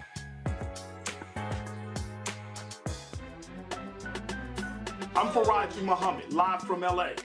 And this is The Culture. The Culture is a two-way conversation. You and me. We talk about the stories, politics, the good, the bad, and the downright ugly. So join our community every day at 3 p.m. Eastern and let your voice be heard. Hey, we're all in this together. So let's talk about it and see what kind of trouble we can get into. It's The Culture, weekdays at 3, only on the Black Star Network.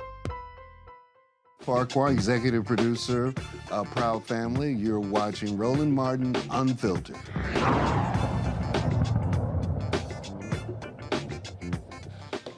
All right, folks, this weekend in Washington, D.C., there'll be a number of events commemorating the 60th anniversary of the March on Washington for Jobs and Freedom. Of course, attracted 250,000 people to the nation's capital. Reverend Dr. Martin Luther King Jr., John Lewis, so many others were speaking that day. The focus, of course, was on economics for African Americans and exercising their power. Well, this weekend, again, the commemoration will take place earlier today, actually right before the show. At the MLK Memorial, Alpha Phi Alpha Fraternity Incorporated held an event that featured several of the past presidents, including also Ambassador Andrew Young, Reverend Freddie Haynes III, Mark Morial, President, CEO, National Urban League. Freddie Haynes, of course, is CEO, Rainbow Push Coalition, and others. I had a chance to catch up with Alpha presidents Willis Lonzer, Everett Ward, Harry Johnson, who heads the Memorial Foundation, Herman Skip Mason. We also caught up with Freddie Haynes and Mark Morial, and this is what they had to say.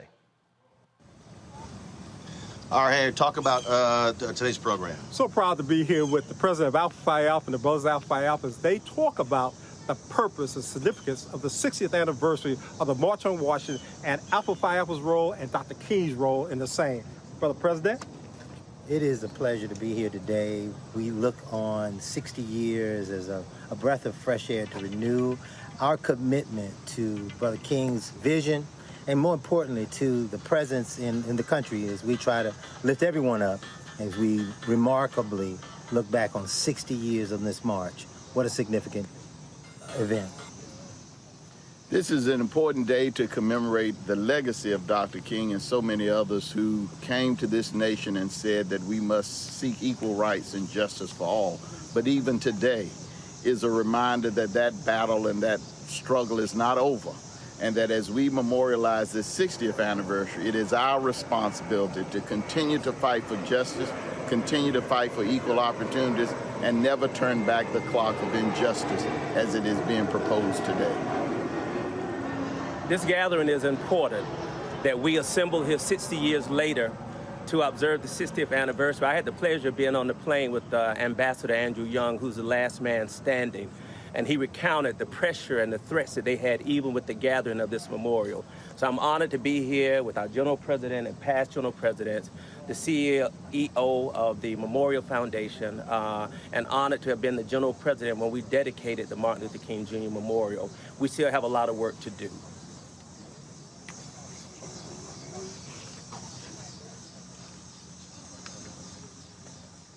Well, first of all, I think it's important, that we are here at the monument that the Alphas built or led the construction of, all those years ago, to Martin Luther King Jr., the only African-American on the mall.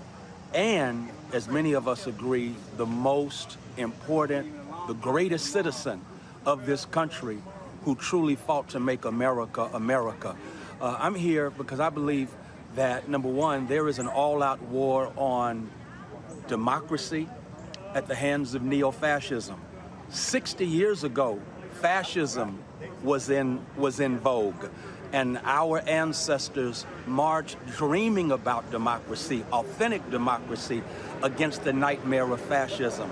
And so we've come back because now, 60 years later, we find ourselves dealing with a new brand of fascism, with many expressions from what we see in the war on education, what Jacob Carruthers would call historicide, murdering our memory. There is also in this nation, sadly, what is going down in Alabama is a metaphor. A brother gets elected mayor, and even though he's elected mayor, they lock the doors on him. Alabama, practicing states' rights, decides that the Supreme Court ruling against their gerrymandered districting is something they want to overturn. And then, of course, what we see with our criminal justice system, as we have seen, Brian Stevenson is still right. To be rich and white and guilty is much better than to be poor, black, and innocent. And so we've come here with all of those issues because, as I believe it was Audre Lorde said, we are multi-issue people, because there's so many issues that we are dealing with. This matters because of the big six, two of them, Martin Luther King Jr. and Whitney Young Jr. were members of Alpha Phi Alpha.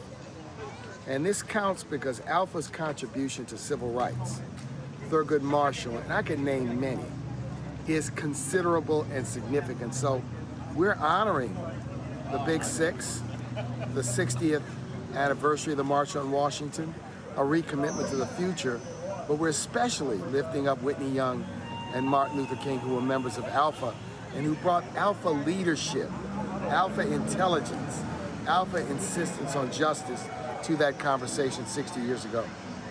And tied to where we are now, I mean, commemorating is one thing, but this really should be an agenda-based focus, if you will, that's present day. And it is. We are calling it a continuation.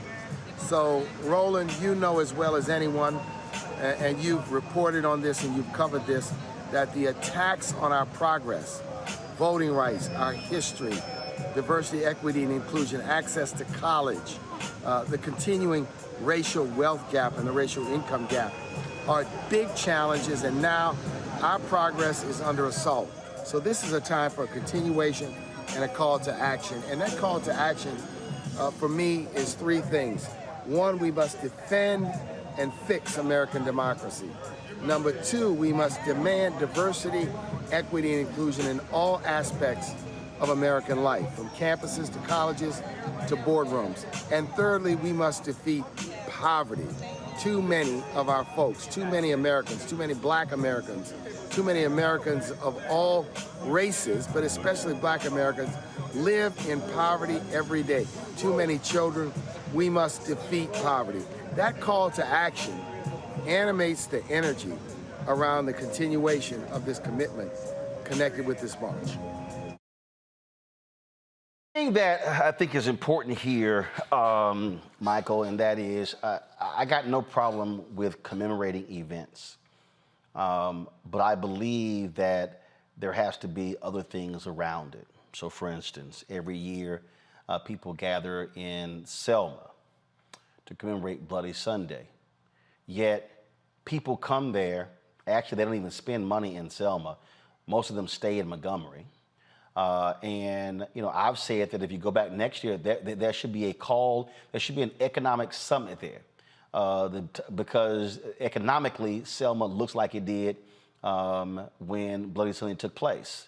When I think about people when they go to Memphis to commemorate Dr. King's assassination, the focus is not on economics. It's, again, it's just looking back. And, you know, the thing is, if we have the photos show it today, a number of different civil rights organizations, about 12 of them, met with the Department of Justice. They also had a meeting at the White House. And so, you know, those things are important. But I think what is critically important is for the people to be given an agenda. It's great to come there for a day of speeches, but the March on Washington for Jobs and Freedom had an agenda and a purpose attached to it. I'm going to discuss this Sunday on the African History Network show because this is so important. I hear a lot of people talking about commemorating and rededication, things like this. That's important, but you have to understand the history that caused the need for the March on Washington. They didn't have a march because they were bored. Okay, and this was a continuous fight by African Americans. And you know, A. Philip Randolph and Brother John Lewis, two members of Phi Beta Sigma Fraternity Incorporated. So you got two members of Alpha Phi Alpha who were Big Six. Yeah, of course. You want to slide that in? Go ahead. And you got well, hold on. I just want to make sure. No, we want to make sure this is historically accurate. No, it is historically accurate, but it was led. But the person they remember is the Alphas. Go ahead. Remember, A. Philip Randolph is trying to do that for decades. Okay, keep that in mind. You said tried. Executive. You said tried. Yeah, well, he called it off. Remember, 1941. He was going to have your point, Michael. You ain't gonna win this one. You ain't gonna win it. So yes, I will. Yeah, because he forced. That's how you got Executive Order 8802. He forced the hand of President Roosevelt. He threatened to put 100,000 African Americans marching on Washington. 1963. Michael, keep going. Keep going. Okay. You ain't gonna win this, Michael. All right. Okay. You ain't gonna win it. What happens is, you know, the biggest thing that people probably remember from August 28, 1963, is Dr. King delivering the speech, "I Have a Dream." The problem is that wasn't the name of the speech. It wasn't called "I Have a Dream" till years later. The original name of the speech was "Normalcy Never Again," and then it was called "Normalcy No More." Normalcy No More. Normalcy No More. Then a cancel check, because Dr. King and others, they were challenging the John F. Kennedy administration to hold them accountable to what he said, a promissory note given 100 years earlier. They're talking about 1863, the Emancipation Proclamation. And if you actually read the speech, you can probably go to archives.gov or Library of Congress or the King Center. You read the speech. He calls out police brutality. He calls out segregation, poverty, racism, discrimination. It's not until Mahalia Jackson screams out, "Tell them about the dream, Martin," that he shifts to start talking about the beloved community and the dream. The speech was about dismantling white supremacy and racism. This is what he's talking about in the speech. And lastly, if people just read the Clarence B. Jones, who was one of Dr. King's speechwriters, who helped write that speech, He wrote an article, op-ed for the Washington Post. It's called "On Martin Luther King Day, Remembering the First Draft of I Have a Dream." And he talks about how in the drafts of the speech, the phrase "I have a dream" didn't exist. And even Y.T. Walker, who was one of Dr. King's lieutenants, one of his aides, he told Dr. King, don't talk about that tired dream stuff in this speech. So we have to get the history correct here. They keep trying to distract us with the dream. They do the same thing with the mountaintop speech. They focus on the last 2 minutes. The speech was about 43 minutes. But first of all, again, my focus here, Kelly, is not the speech. The focus has to be on what was the agenda. And the agenda, all the speakers, and what the focus was to, again, deal with economics. And what I'm saying is, when I attend a lot of these commemorations, we cover them a lot, but frankly, I haven't for a number of them, because for me, what is the agenda Monday? See, again, first of all, the actual anniversary is Monday, but the events this weekend are fine. The gathering is fine, but what are we asking our people to do on Monday? That, to me, is what's most important. It is most important. With anything, you need to have a call to action.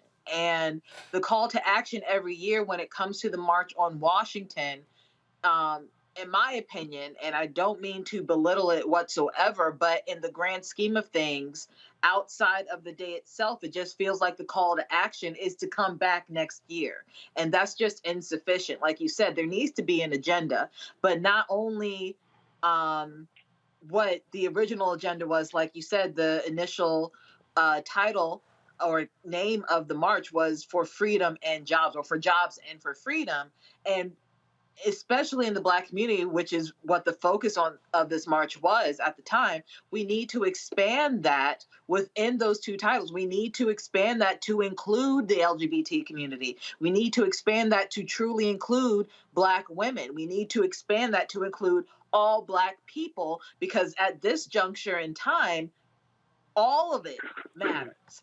Well, actually, but the original march was for Black people, and it actually included Black gay people, because one of the co-organizers was Bayard Rustin. And I understand that. That's my point. But what I'm saying is that has been overlooked, and we need to reintroduce that into the agenda for this year and the years to come. What has been overlooked? The fight for Black people? No, the fact that that Black women were involved, that queer people were involved. We don't talk about that enough. In this conversation, yes, we do, but in the grand conversation of things, this is still a very little. The point about first of all, the point about the inclusion of women, they were actually not included. Women were on that particular day. Daisy Bates spoke. There was a pre-program. And the reason she spoke is because Merle Evers was actually elsewhere. But on the actual number of speakers for the official program, they were all men. And so one, that's case. A. Philip Randolph and Bayard Rustin were the co-chairs of it. The thing for me is, again, I don't mind there being events commemorating. And there are going to be a plethora of speakers who are going to be men, women, young folks, gay folks, single folks, married folks. It's going to be a plethora of people. What I still believe is, what I'm still looking for, and I haven't seen it, that is, of the organizers of this, okay, what are we asking people collectively to mobilize around come Monday? See, to me, I think the mistake with a lot of these events is that they're just a flashback. They're a look back. It's a reason to gather. I'm always saying, okay, so like when somebody call a meeting, my first thing is, why are we meeting? Like, why are we here? And that to me is what I struggle with for a lot of these commemorations. I'm not talking about just, I'm trying to expand this, not just this, but I mean, I can bring up a whole bunch, and I get the phone calls and they're like, hey, Roland, can you guys live stream? Can you cover it? And I'm going, okay, what are we doing? What's the purpose? What's actually behind this? The activity with For me here, Matt, is like, are there particular bills we're asking our people to push them on Monday? What are we asking Congress to do? What are we asking state? And look, all of these folks, like first, I would love to ask them. I'm going to send a text in a second. So they met with the Department of Justice. I would love to know, did the 12 civil rights organizations request a meeting with Republican House leadership? And what did they say? So for me, and again, so I would love that, because if the Democrats said we'll meet and the Republicans didn't, why not? That's what I'm arguing, that too often with these commemorations, they are events for us to gather. But I just think we got to be pushing our people to what's next? What's the agenda? What's next? What's next? What's next? I appreciate flashbacks. I appreciate people who are going to recount what Dr. King said and what it meant. I appreciate that two of his 3 children, we know Dexter not going to be there. So MLK III and Bernice are going to be there. But I'm like, okay, why are we mobilizing all the people together to do what? Well, first, I'll say my youngest son is the namesake of Bayard Rustin. So I'm glad you brought up Rustin's name, because his is just as indispensable. But beyond all that, you know what else we have to stop doing, Roland? We have to stop allowing people to join us at commemorations who the rest of the time stand in the way of the progress of what the march and other such events are for. This is what I hate about MLK Day and all of the other events that we have, is because the same people who vote against our ability to vote go and then lionize Dr. King, despite working intently against exactly what he fought for. So commemorations are pointless if, not only to your point, we're not going to have a campaign, because if you look historically, that's what was engaged in. That's what Reverend Barber is doing these days. That's what people are doing, is campaigns, not just point in time events. But beyond that, we cannot allow people to have a seat at the table who actively work against our interests. And the reality of that is that's exactly what we see with Congress. Every time something's not passed that helps the people, we shouldn't allow that congressperson to be at the next commemoration. But too often I think that proximity to power is going to make us have progress that we demonstrably don't have. And I'm not the one making policy, but to me, I don't know why we keep inviting people to the table who are not sharing the meal with us. So when it comes to commemorations, not only do we need campaigns, but we need greater accountability. Because if you're going to be at the table with us, then it's incumbent on you to make sure that going forward, this agenda actually materializes into better lives for people. I'll give an example, Kelly. Who the hell turned MLK Day into a day of service? MLK Day should be a day of protest. MLK wasn't sitting here saying, hey, go contribute to the food bank and go serve some meals. No! The man was fighting, advocating for change. MLK Day should be a day where there are massive protests around shit you care about on that day. Right. No, you're absolutely right. It is unfortunate that the whole premise of MLK Day has frankly been bastardized and diluted over the years, because the fact that there was a holiday at all dedicated to MLK was a form of protest, was a form of resistance.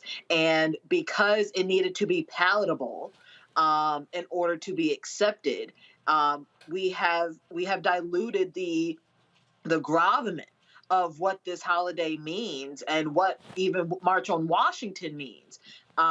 Because note how we don't say March on Washington for jobs and freedom. We just say the March on Washington. And we don't talk about the other speakers of that day. We only talk about the I Have a Dream speech. All of this is designed to make these events, these momentous, incredible events, more palatable for those who do not, frankly, care about the Black struggle, but want to align themselves with the good so that they are not ostracized themselves. And that is unfortunate. And look, I just, again, for me here, Michael, tomorrow's commemoration should be followed up with calling on every follower of every organizational leader that speaks tomorrow to blow the phone lines of Congress up, demanding a living wage, $15 an hour. Again, it was called the March on Washington for Jobs and Freedom. Tomorrow should be saying, come Monday, we are going to have our folks hit every House Republican, every Republican state legislature when it comes to fighting against these voter suppression bills. And Monday should be a renewed call for President Joe Biden to publicly demand for Congress to take up the George Floyd Justice Act this year as well. Why? Again, I'm mentioning three very specific themes that were in that particular speech that MLK gave. I just don't want to see folks tomorrow gathering just to gather in the heat. Yeah, so Roland, this is an example why this show is so important, because I've seen coverage in mainstream media of the 60th commemoration, and they didn't go in depth like this. So hell no, because they full of shit. Number one, well, I'm talking about even when they have civil rights leaders, black civil rights leaders. I'm not gonna call them. What? No, they're full of shit. I'm telling mainstream white media loves performative Negro events. Right. And they go there so let me tell you how this goes. They go, okay, so we want to get a couple questions. So so-and-so, how does it feel to be here in the same place where Dr. King gave his speech in 1963? Exactly. And then they go, is his dream still alive?